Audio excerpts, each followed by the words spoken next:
Donc là, j'utilise déjà mes 2 bras, mes 2 épaules. Il me faut quelque chose pour tenir le bocal. Et seulement après, je viens dévisser comme ça. Quand on est une maman avec 3 enfants quadri-amputés, et ben on fait comme toutes les autres mamans, on fait de son mieux.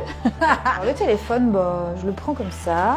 J'étais pianiste et danseuse, tu vois, et on veut me couper les pieds et les mains. Je me suis dit, mais qu'est-ce qui se passe, quoi. Enfin, cette expérience, en fait, m'a donné une force que je ne connaissais pas. Il y a déjà beaucoup de choses qui me font dire que j'aimerais pas revenir en arrière si je le pouvais. Je m'appelle Lucie Retaille, j'ai 43 ans, j'ai 3 enfants, et j'ai été quadri-amputée l'année dernière suite à un paludisme sévère. Mon beau-frère m'appelait à bras raccourcis.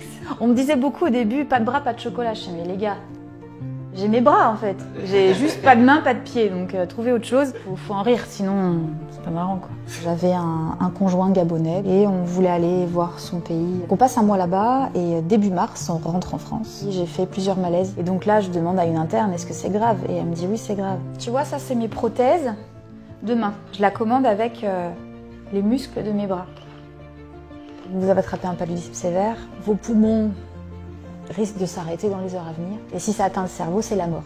On m'a dit, il faut vous endormir, madame. On n'a pas dit le mot coma. Je me réveille de ce coma. À ce moment-là, j'ai plus peur de la mort. En vrai, je me suis rendu compte que plus la vie élève le niveau de l'épreuve, mais plus toi, t'élèves ton niveau de jeu. Ça, ce sont mes nouveaux pieds. Donc tu vois, j'aime bien le décor japonais, fleurs et tout. Ils ont une propulsion et un amorti. Ça ressemble pas à une cheville humaine, mais c'est ce qui s'en rapproche le plus pour pouvoir faire des petites courses d'urgence. C'est-à-dire, je veux pouvoir sauver ma peau s'il y a le feu, ou si quelqu'un me court après. Je me rends compte en quelques jours, quand je reprends un peu mes esprits, que mes pieds et mes mains sont tout noirs. On m'explique, voilà, que la seule solution, c'est l'amputation des pieds et des mains. J'ai 2 jours pour me décider si je dois me faire couper les pieds, mais pour moi, c'était dingue, ça. Et il me dit, non, vous avez 3 heures. Je fais toute seule, tu vois. Brosse à dents, c'est une brosse à dents électrique, yep. Et je la tiens. Le maquillage aussi, je me débrouille, tu vois.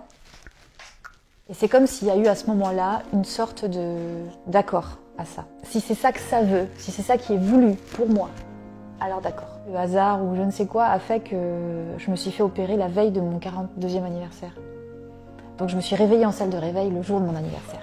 À mon retour à la maison, mon conjoint décide de partir, de quitter le foyer. Cette personne m'a dit, en partant entre autres, maintenant que tu es comme tu es, tu trouveras plus jamais personne dans ta vie.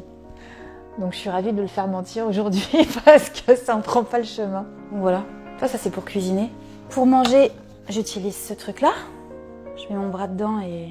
C'est plus fatigant, la vie. Oui, la vie toute simple est plus difficile et plus fatigante. T'as envie de bien manger, bon, ça va te demander des efforts, de couper les légumes, Une douche me fatigue, tu vois. Je prends ma douche... à la maison, si tu veux, ils mettent plus la main à la pâte qu'avant. Même à 14 ans, mon fils, il s'est déjà ouvert, quoi. La vaisselle, lave-linge. Cette expérience, en fait, m'a donné une force que je ne me connaissais pas. Ce qui empêche cette force de se révéler, c'est ça.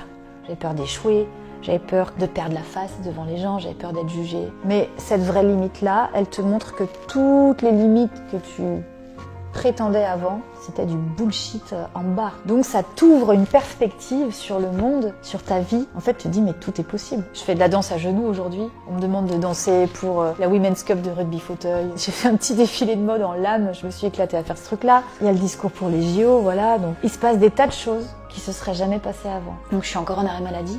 Mais bientôt, je vais passer en pension d'invalidité. Moi, mon objectif, c'est pas de rester à la maison toute ma vie. Soit ce sera quelque chose de bénévole, soit... Idéalement, j'aimerais bien gagner ma vie. Comment, j'en sais rien. Et voilà. Il y a un projet de livre en cours sur cette histoire et ses apprentissages. Soit t'as le pouvoir dans ta vie, soit tu l'as pas. Donc quand les choses vont pas bien, t'as le pouvoir aussi, soit de changer, soit d'accepter. Mais moi, ça m'a aidé d'accepter ma vulnérabilité. Parfois, et encore aujourd'hui, et toute ma vie, et comme tout le monde, je passe par des phases qui sont dures. La définition de la résilience, c'est les hauts, les bas.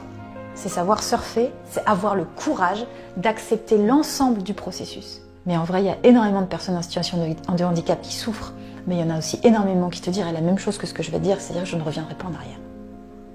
Si pour récupérer mes bras, mes pieds et mes mains, je dois récupérer ma vie d'avant, j'en veux pas. Ma mentalité d'avant, mes peurs d'avant, j'en veux pas.